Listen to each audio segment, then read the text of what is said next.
ఒక 89 ఏళ్ల బామ్మ వాళ్ళ మనవాళ్ళకి ఎలాంటి గుణపాఠం చెప్పిందో తెలుసా? ఈ ఇన్సిడెంట్ మహారాష్ట్రలో జరిగింది. ఈ బామ్మగారికి 7.5 ఎకరాల పొలం ఉండేది. అయితే ఆ పొలాన్ని ఏం చేశారంటే ఈవిడ వాళ్ళ మనవాళ్ళ పేరు మీద రాసేశారు. మనవాళ్ళు ఎవరైతే ఉన్నారో వీళ్ళు ఏంటంటే ఆస్తి ఆవిడ ఇచ్చే వరకు ఒకలా బిహేవ్ చేశారు. కానీ ఎప్పుడైతే వాళ్ళ చేతిలో ఆస్తి పడిందో అప్పటి నుంచి ఆవిడని సరిగ్గా చూసుకోవడం మానేశారు. పెద్ద ఆవిడ కదా, ఏం చేయలేదేమో అనుకున్నారు.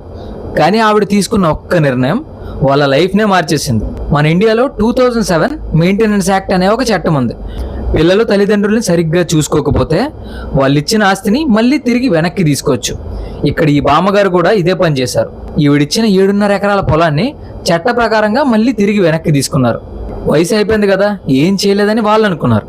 కానీ ఆ బామ్మగారు చేసిన ఒక్క పని ఏకంగా వాళ్ళకి ఆస్తి రాకుండా చేసింది. ఈ బామ్మగారు చేసిన పని మీకు ఎలా అనిపించింది? అండ్ మీ ఒపీనియన్ని ఖచ్చితంగా కామెంట్లో షేర్ చేయండి.